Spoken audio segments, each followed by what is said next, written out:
ಗುಂಡಿಯಲ್ಲಿ ರಸ್ತೆಯೋ ರಸ್ತೆಯಲ್ಲಿ ಗುಂಡಿಯೋ ಎಂಬಂತೆ ಹಳ್ಳ ಗುಂಡಿ ಬಿದ್ದು ಕಿತ್ತು ಹೋಗಿರುವ ದೇವರಸನಹಳ್ಳಿ ಮುಖ್ಯ ರಸ್ತೆಯನ್ನು ಕೂಡಲೇ ದುರಸ್ತಿಪಡಿಸುವಂತೆ ಒತ್ತಾಯಿಸಿ ದೇವರಸನಹಳ್ಳಿ, ಹೊಸೂರು, ಉಪ್ಪಿನಹಳ್ಳಿ, ಸಿಂಗಾರಿಪುರ, ಶ್ರೀನಗರ ಹಾಗೂ ಮಾಡರಹಳ್ಳಿ ಗ್ರಾಮಸ್ಥರು, ಆ ಭಾಗದ ಆಟೋ ಚಾಲಕರು ಪಟ್ಟಣದ ಹಳ್ಳದ ಕೇರಿಯಿಂದ ಪ್ರತಿಭಟನಾ ಜಾಥಾ ಹೋರಾಟ. ಆ ಭಾಗದ ಗ್ರಾಮಸ್ಥರು ಸರ್ಕಾರದ ವಿರುದ್ಧ ಆಕ್ರೋಶ ವ್ಯಕ್ತಪಡಿಸಿ ರಸ್ತೆ ದುರಸ್ತಿಪಡಿಸುವಂತೆ ಒತ್ತಾಯಿಸಿ ನಾಮಫಲಕಗಳನ್ನು ಹಿಡಿದು ಘೋಷಣೆಗಳನ್ನು ಕೂಗುತ್ತಾ ದೇಣಿಗೆಯ ಡಬ್ಬ ಹಿಡಿದು ಸಾರ್ವಜನಿಕರು ರಸ್ತೆ ದುರಸ್ತಿಗೆ ಹಣ ಸಹಾಯ ಮಾಡಿ ಎಂದು ಸರ್ಕಾರದ ವಿರುದ್ಧ ಅಣಕು ಪ್ರದರ್ಶನ ಮಾಡಿ ಲೋಕೋಪಯೋಗಿ ಇಲಾಖೆ ಮುಂಭಾಗ ಜಮಾಯಿಸಿ ಸರ್ಕಾರ ಹಾಗೂ ಜನಪ್ರತಿನಿಧಿಗಳು ಮತ್ತು ಅಧಿಕಾರಿಗಳ ವಿರುದ್ಧ ಧಿಕ್ಕಾರದ ಘೋಷಣೆಗಳನ್ನು ಕೂಗಿ ತಮ್ಮ ಆಕ್ರೋಶ ವ್ಯಕ್ತಪಡಿಸಿದರು. ಬಳಿಕ ಗ್ರಾಮದ ಮುಖಂಡ ಮಹದೇವ್ ಹಾಗೂ ದೇವರಾಜ್ ಮಾತನಾಡಿ, ಹಲವಾರು ವರ್ಷಗಳಿಂದ ಯಾವುದೇ ಸರ್ಕಾರಗಳು ಹಾಗೂ ಶಾಸಕರು ಬಂದರೂ ಈ ರಸ್ತೆಯನ್ನು ದುರಸ್ತಿಪಡಿಸದೇ ಇರುವುದರಿಂದ ರಸ್ತೆಯಲ್ಲಿ ಹಳ್ಳ ಕೊಳ್ಳಗಳು ಗುಂಡಿಗಳು ಬಿದ್ದು ತಿರುಗಾಡುವುದಕ್ಕೆ ಯೋಗ್ಯವಾಗಿಲ್ಲ. ಇದರಿಂದ ವಿದ್ಯಾರ್ಥಿಗಳಿಗೆ, ವಯೋವೃದ್ಧರಿಗೆ, ಗರ್ಭಿಣಿ ಬಾಣಂತಿಯರಿಗೆ ತಿರುಗಾಡಲು ತೊಂದರೆಯಾಗಿದೆ. ಅಲ್ಲದೆ ಹಲವರು ರಸ್ತೆಯಲ್ಲಿ ಬಿದ್ದು ಗಾಯಗೊಂಡಿರುತ್ತಾರೆ. ಈಗಾಗಲೇ ನೂತನ ಶಾಸಕರಾಗಿ ಸಿಎಂ ಸಿದ್ದರಾಮಯ್ಯನವರಿಗೂ ಮನವಿ ನೀಡಿ ಸಾಕಾಗಿದೆ. ಹಾಗಾಗಿ ಇನ್ನು 40 ದಿನಗಳ ಒಳಗಾಗಿ ಈ ರಸ್ತೆಯನ್ನು ದುರಸ್ತಿಪಡಿಸದೆ ಹೋದಲ್ಲಿ ನಂಜನಗೂಡು ಬಂದ್ ಮಾಡಿ ಪ್ರತಿನಿತ್ಯ ಲೋಕೋಪಯೋಗಿ ಇಲಾಖೆ ಕಚೇರಿ ಮುಂಭಾಗ ನಿರಂತರವಾಗಿ ಹೋರಾಟ ಮಾಡುವುದಾಗಿ ಎಚ್ಚರಿಕೆ ನೀಡಿ ಪ್ರತಿಭಟನೆಯ ಬಗ್ಗೆ ತಿಳಿಸಿ ನಂತರ ತಹಶೀಲ್ದಾರ್ ಕಚೇರಿ ಅಧಿಕಾರಿಗಳ ಮುಖಾಂತರ ಸರ್ಕಾರಕ್ಕೆ ಮನವಿ ಪತ್ರ ಸಲ್ಲಿಸಿ ರಸ್ತೆ ದುರಸ್ತಿಗೆ ಆಗ್ರಹಿಸಿದರು. ನಾವು ಈ ಒಂದು ಸಂದರ್ಭದಲ್ಲಿ ಇಡೀ ರಸ್ತೆ ಹದಗೆಟ್ಟಿ ಹುಲಿಗೆಟ್ಟೋಗಿದೆ. ಪ್ರತಿ ನಮ್ಮಲ್ಲಿ ಓಡಾಡ್ತಕ್ಕಂಥ ರಾತ್ರಿ ಪಳೆಯಕ್ಕೆ ಹೋಗ್ತಕ್ಕಂಥ ಹೆಣ್ಮಕ್ಳಿರ್ಬೋದು, ಗಂಡ್ಮಕ್ಳಿರ್ಬೋದು, ತುಂಬಾ ಕಷ್ಟದಲ್ಲಿರ್ತಾರೆ, ಓಡಾಡಕ್ ಆಗ್ತಿಲ್ಲ.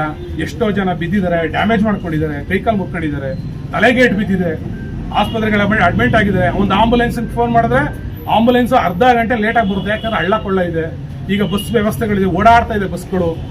ಪರಿಸ್ಥಿತಿ ತುಂಬಾ ಹದಗೆಟ್ಟಿದೆ. ರುದ್ರ ಏನಾದ್ರೂ ಆರೋಗ್ಯ ಅನ್ನೋ ಸ್ಥಿತಿಲಿ ಇದ್ದೀವಿ. ಅವ್ರನ್ನ ನಂಜನಗೂಡು ಹತ್ರ ಇರೋದ್ರಿಂದ, ದೇವಸ್ಥಾನಹಳ್ಳಿ ಮಾರ್ಗ ಮಾಡರಹಳ್ಳಿವರೆಗೂ, ಶ್ರೀನಗರದವರೆಗೂ ಹತ್ರ ಇರೋದ್ರಿಂದ ಅವ್ರನ್ನ ಅಲ್ಲಿಂದ ನಂಜನಗೂಡು ತಾಲೂಕು ಆಸ್ಪತ್ರೆಗೆ ನಾವು ಕರೆತರುವಾಗ ಅವರು ಸಾವುಗಳನ್ನ ಅನುಭವಿಸಿದ್ದಾರೆ. ಹೆರಿಗೆಗಳಾಗಿದೆ ಮಧ್ಯ ರೋಡಲ್ಲೇ. ಈ ತರ ಪರಿಸ್ಥಿತಿಗಳು ಅನುಭವಿಸ್ತಾ ಇದ್ದೀವಿ. ಅದರಿಂದ ಈ ರಾಜ್ಯ ಸರ್ಕಾರದಲ್ಲಿ ವಿಶೇಷ ಅನುದಾನ ಮಾನ್ಯ ಸಿದ್ದರಾಮಯ್ಯನವರು ಅವ್ರ ಕ್ಷೇತ್ರನ ತುಂಬಾ ಅಭಿವೃದ್ಧಿಪಡಿಸಿದ್ದಾರೆ. ಈ ಕ್ಷೇತ್ರನ ಯಾಕೆ ಕಡೆಗಣಿಸ್ತಾ ಇದ್ದೀರಾ? ಈ ಕ್ಷೇತ್ರನ ಯಾಕೆ ನೀವು ವಿರೋಧಿಸ್ತಾ ಇದ್ದೀರಾ? ಕೊಡಿ ಅನುದಾನನ, ವಿಶೇಷ ಗ್ರಾಂಟ್ಸ್ ಕೊಡಿ, ನೀವು ನಮಗೆ ಮಾಡಲಿ, ನಮ್ಮ ಕ್ಷೇತ್ರನ ಅಭಿವೃದ್ಧಿಪಡಿಸಿ. ಬರೀ ನಿಮ್ಮ ರಾಜಕೀಯದ ಒತ್ತಡನ ಬಿಟ್ಬಿಡಿ, ಮಾಡಿ. ಇಲ್ಲಿರೋರು ಎಲ್ಲರೂ ಕೂಡ, ಎಲ್ಲಾ ಗ್ರಾಮದವರು, ನಮ್ಮ ಎಲ್ಲಾ ಗ್ರಾಮದ ದೇವಸ್ಥಾನಹಳ್ಳಿ ಗ್ರಾಮ ಈ PWD ಆಫೀಸ್ಗೆ ನಾವು ಬೀಗ ಹಾಕಬೇಕು ಅನ್ನೋ ಕಾರಣ ಇಷ್ಟೇ. ನಮ್ಮ ದೇವಸ್ಥಾನಹಳ್ಳಿ ಮಾರ್ಗವಾಗಿ ಹೊಸೂರು, ಉಪ್ಪನಹಳ್ಳಿ, ಕೆಪ್ಪೆಪುರ, ಮಾಡರಹಳ್ಳಿ, ಗೊಂಚಗಾಲ ಈ ಮಾರ್ಗವಾಗಿ ಹೋಗತಕ್ಕಂಥ ರಸ್ತೆ ತುಂಬ ಹಳ್ಳ ಕೊಳ್ಳೆಯಿಂದ ಕೂಡಿದ್ದು ವೃದ್ಧರು, ಸ್ಕೂಲ್ ಮಕ್ಕಳು ಮತ್ತು ತುಂಬ ಬಸ್ಸು, ಆಟೋಗಳು ಓಡಾಡದೆ ಇರೋದಕ್ಕೆ ನಾವು ತುಂಬ ಇವತ್ತು ದಿನ ನಾವು ಇಲ್ಲಿ ಈ ಒಂದು ಧರಣಿಯಲ್ಲಿ ಹಮ್ಮಿಕೋಬೇಕಾಯಿತು. ಅದಕ್ಕೆ ದಯವಿಟ್ಟು ಮಾನ್ಯ ನಮ್ಮ ತಹಸೀಲ್ದಾರ್ ಬಂದು ನಮ್ಮ ಮನವಿನ ಸ್ವೀಕರಿಸಬೇಕು.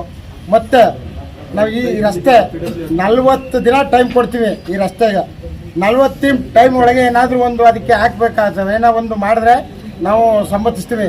ಇಲ್ಲಾಂದರೆ ನಾವು ನಿರಂತರ ಹೋರಾಟ, ಎಲ್ಲಿಗೆ ಈ ರಸ್ತೆ ಅಭಿವೃದ್ಧಿ ಆಗೋವರೆಗೂ ನಾವು ಹೋರಾಟ ಮಾಡ್ತೀವಿ ಅಂತ ತಮ್ಮಲ್ಲಿ ನಾವು ದೇವಸ್ಥಾನಹಳ್ಳಿ, ಹೊಸೂರು, ಉಪ್ಪನಹಳ್ಳಿ, ಮಾಡರಹಳ್ಳಿ, ಸಿಂಗಾರಿಪುರ, ಶ್ರೀನಗರ, ಎಡತಲ ತನಕ ಒಂದು ರಸ್ತೆ ಇದೆ. ಹಿಂದೆ ಒಂದೇ ಒಂದು ಬಸ್ ಬರ್ತಿತ್ತು. ಈಗ ಗೌರ್ಮೆಂಟ್ ಬಸ್ಸು ದಿನಕ್ಕೆ ಒಂದು 6 ಬಾರಿ ಬರ್ತಾ ಇದೆ. ಹಾಗಾಗಿ ಈಗ ಇವತ್ತು ನಮ್ಮ ಜಿಲ್ಲಾಧಿಕಾರಿಗಳಿಗೆ ಈಗಲೇ ನೀವು ಈ ರಾಜ್ಯ ಸರ್ಕಾರಕ್ಕೆ ಜಿಲ್ಲಾಧಿಕಾರಿ